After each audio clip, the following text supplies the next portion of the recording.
Walking a Camino, it is like our life. You start your day, you're uncertain what's going to happen next, you don't know what's around the corner. Camino is in that space between where you left and where you're going. The first step is just as important as the last step you take because you're always going towards something or away from something. So every step is important.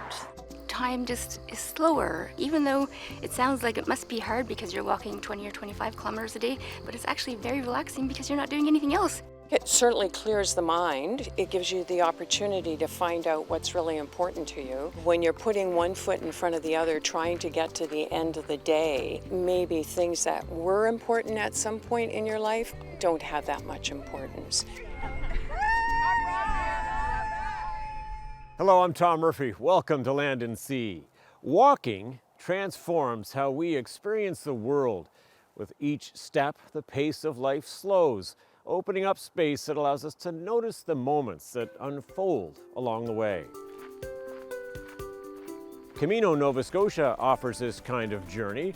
The trails may be quieter and less crowded than the famous Camino routes abroad, yet they carry the same spirit of discovery, reflection, and connection. Here in Nova Scotia, the landscape, where land, sea, and story meet, invites you to pause, reflect, and find meaning in your own way. Along the rugged western edge of Cape Breton Island is a spectacular 92-kilometer trail where history and nature intertwine. The Celtic Shores Coastal Trail follows the route of what was once Canada's historic railway system. Now it's transformed into a pathway that winds beside the ocean, passes through villages, and stretches into unspoiled nature. It's the perfect place for a Camino. I'm Wanda, and this is Liz, my friend of, 10 years. And I'm from BC, and Liz is from Calgary. This is my first Camino ever, and it's fabulous. Wanda Mackenzie and Elizabeth Waters are part of a group of 11 people set to journey the trail. I'm just hoping that the 20 kilometers will be smooth and easy, and that the blisters are few and far between. The first step of this group's 5-day excursion starts at the trailhead in Port Hastings, Nova Scotia.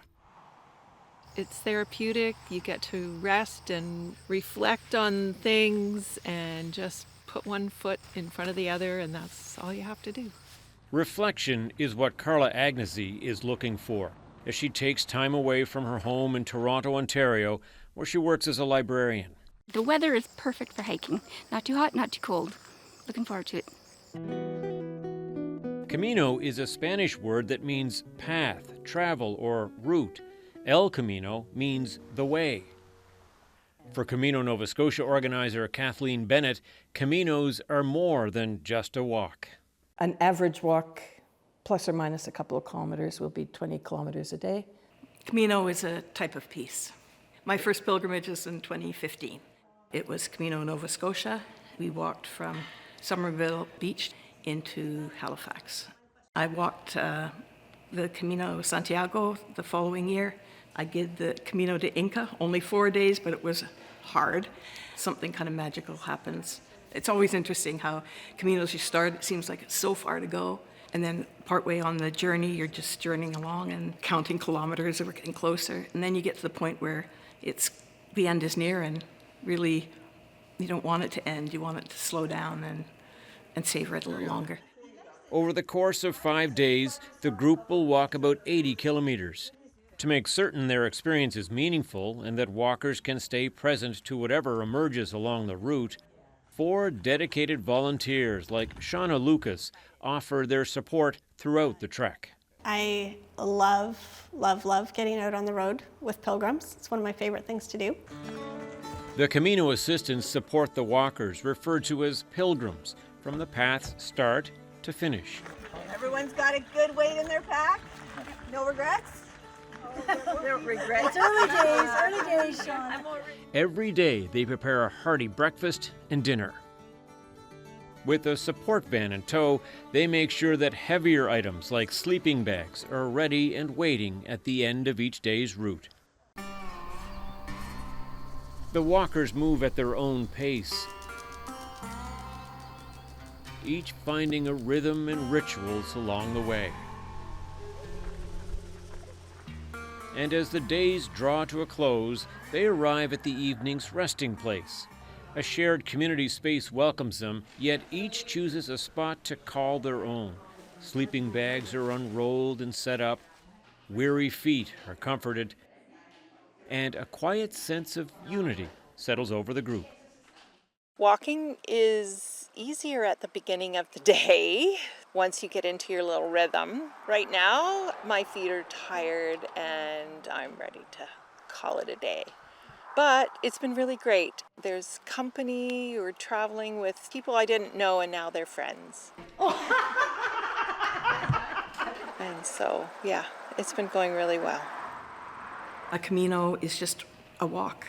It's a long walk, albeit, but you're just walking, you're not jogging, you don't have to walk fast, you walk at your own pace. My thought is, take the step. For me, it's a step of faith. We don't know whether we're going to make it. And none of the people who started this morning know whether they're going to actually be able to complete it. They might get bad blisters, hurt a knee, you just don't know. Coming up on Land and Sea, a dash of Celtic culture to pamper tired feet and happy souls. Nova Scotia, see thy coast. The Celtic Shores Coastal Trail on the west coast of Cape Breton is one of 4 unique routes offered by Camino Nova Scotia. One of the wonderful things about Nova Scotia is probably the Rails to Trails system. Pilgrims can walk without walking along busy streets. You're off in the woods, traveling through spectacular places, but it's safe. It's just perfect for walking and Caminos.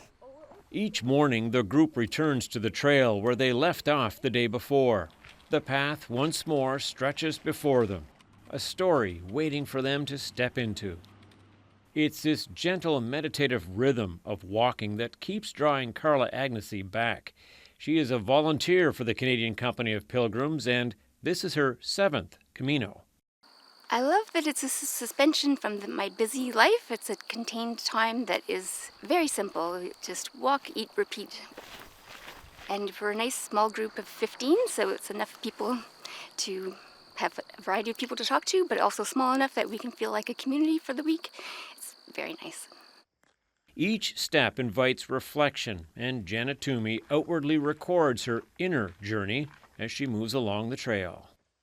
I sometimes talk and record myself when I'm thinking about walking, and we're always walking. We're always taking steps in our life towards something or away from something. And every step is meaningful. You know, it gets us closer to our goal or further from something that, we're leaving. Today, pilgrims like Kathleen follow in the footsteps of many others.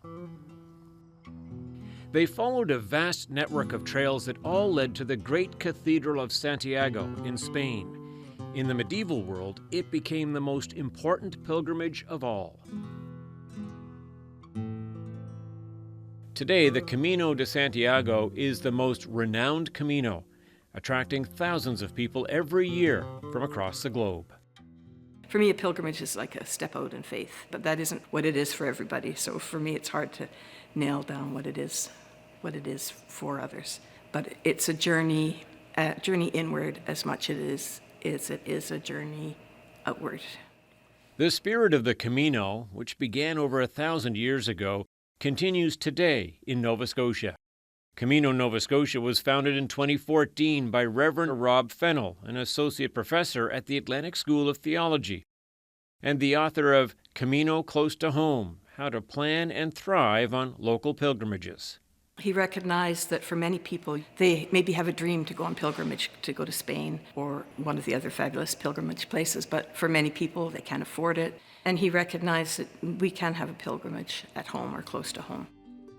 Today, Camino Nova Scotia operates out of the Atlantic School of Theology and is a registered charity.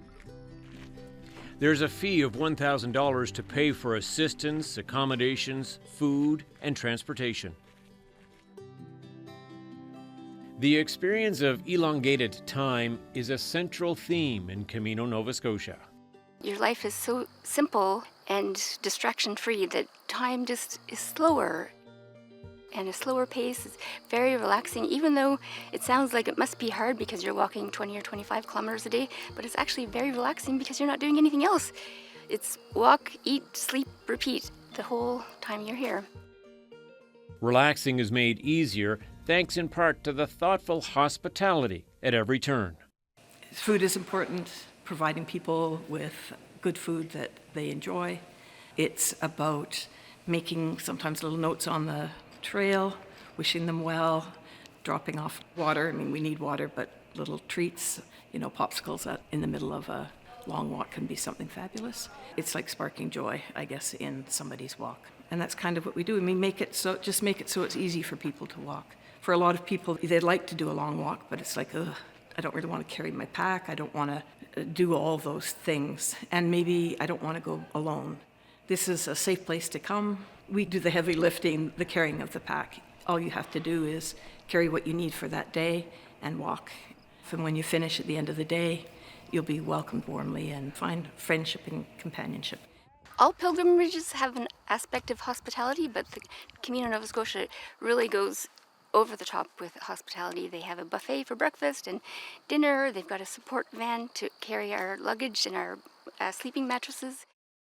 The earliest pilgrimages began as acts of faith. The Camino de Santiago was a journey to the shrine of the Apostle, St. James. That sense of faith continues in Camino Nova Scotia, with prayers and blessings before meals. If you would enter into the wilderness, do not begin without a blessing. Do not leave without hearing who you are. Beloved. We encourage people to come. We have people of all denominations, not just Christians. Buddhists come, Jewish people, agnostics, atheists, it doesn't matter. They can sit with us while we pray if they want, but there is no requirement for them to do that. Beth Hewson, who walked over 10 Caminos, is a minister in North Bay, Ontario. Church is important because I think an aspect of growing spiritually is being in a worshiping community, whatever that may look like. So you have to find where you want to worship. Who's your support group? Who's going to keep you accountable and help you grow? Camino Nova Scotia does it really well in terms of the language, in terms of the blessings, the prayers. Sometimes there are prayers or blessings or psalms or things like that that you can partake in or enjoy or not. But, I mean, anytime you're this close to nature for this long, this intensely, just one-on-one with Mother Earth, it's a spiritual event. So I highly recommend people try to work one in their life if they can. The 11 pilgrims hail from all walks of life. Doctors, political policy analysts, librarians, mothers, and daughters walk side by side. Yet each person walks the Camino for their own reasons, carrying a unique story and a personal purpose along the trail. Well, for me, I do it for spiritual reasons. It's a way that I can become closer to God. It gives me quiet and solitude that we don't get every day. Our spirit starts to open up to God. And maybe we can hear what he or she is saying, or maybe we can feel the presence. But for me anyway, I need blocks of time to do that. So in our hurry-scurry of every day, we might get a half an hour here or 2 hours here, but this is extended. We're all spiritual beings in a physical body, and our spirit is just yearning to come out. But because we're so busy every day, it doesn't have that chance. So the Camino gives you the opportunity to do that, yeah. It just clears away the clutter in a person's life. People come to it for so many different reasons, whether they're dealing with decisions or grief or just enjoyment. They want to do something else. Maybe it's the physical challenge. And for me, I was hoping to put aside the physical challenge to see what emerged. And there was that spiritual element. So it was lovely. So one, I feel more fit. I think I've gotten stronger as I've walked. And two, mental clarity and emotional, some clearing, and the spiritual as well. So it's open. It's really open experience. Shortly after her mother died, Janet found herself on her first Camino. It was pretty therapeutic because it had been a few months since my mom had died, but it was the beginning of a big project like doing the executorship. And so then I went on the walk, and I didn't have to make one decision. All I had to do was walk. That was my job. All day, just to walk. Sometimes it's harder, sometimes it's easier, sometimes you're with friends, and sometimes you're just alone. But it was very healing, and yeah, it was good. I think a pilgrimage is like life. There's ugly bits, there's hard bits, there's boring bits, but we pass through those. And passing through those parts make us, I think, admire the beauty and the things outside of that. Through Gaelic communities rich with history, the group discovers more than just the trail. On their last night, they gather at the Rankin family's legendary Red Shoe pub.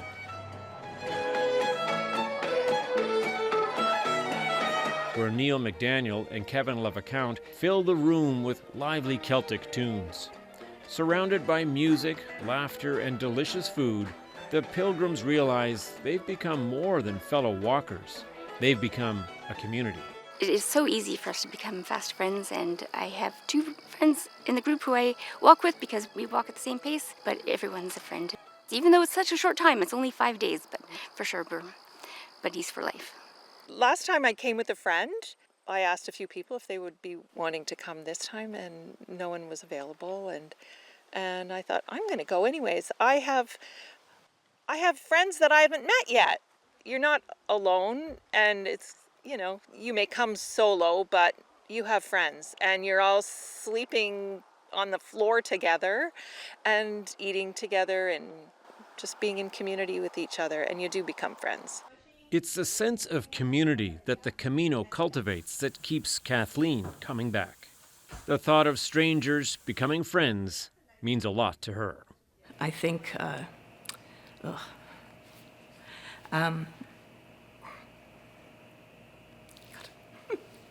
moment. It's the people, it's seeing this group of complete strangers come together. It's the most beautiful thing to watch people care for each other. I used to think in my life, what's my purpose? I have to do something big. But I realized that the purpose in life can just be small gifts of, helping people, smiling, those small, and that's what you see in the Camino every day, people helping each other. And I'd also say I've met some wonderful people, lifelong friendships, and people I love, admire, and respect. Coming up on Land and Sea, the Camino reaches its final steps. Well, it was a completely unknown experience for me, and I thank Wanda for inviting me. I am amazed that I did it. I feel very confident, and I feel courageous moving forward. Camino Nova Scotia is continuing a tradition that began 1,000 years ago. Once a pilgrimage to a sacred site, it now offers every walker the chance to discover their own meaning along the path. Anybody can do it. You don't have to be an athlete, that's for sure. It's good to walk and to train your body because it is a long day. It's like 7 hours of walking. But anybody can do it. And don't be afraid, fear not. Take a step, and what's the worst that can happen? Maybe you can't finish it, but then that's okay. Then you realize, maybe I can't, maybe I'm not out for this. But it's about trying. It's about having the courage just to take a step out of where we're comfy.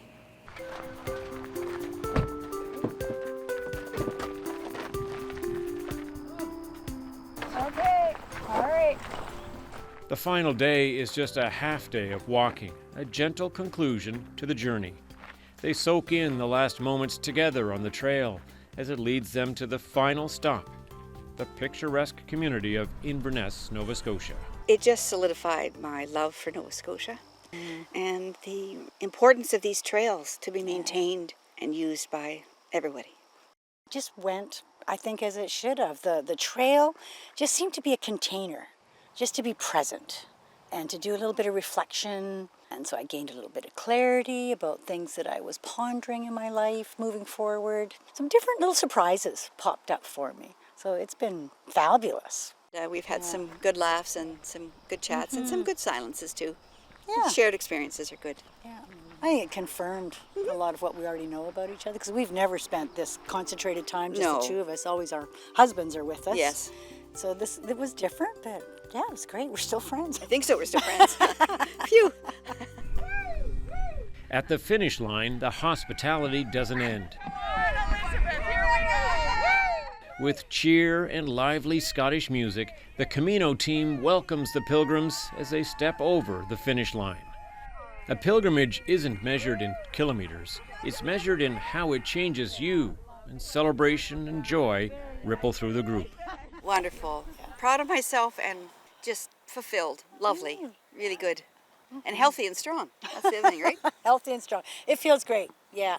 It was a good challenge, and yeah, I can do another I one. encourage anyone who can walk to do this. The last day was probably the best day. It was really fun. We were all energetic and happy, a little bit sad that it's over.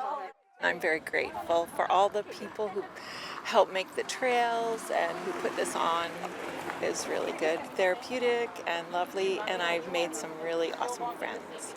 Worth every step. At its heart, a Camino is a living story, one that's not written on pages, but in footsteps, landscapes, and lives. Each trail adds a verse, and each pilgrim adds a chapter, and together they form a tale that spans centuries. I think it's a gift of pilgrimage. It's a gift of Camino. Magic happens.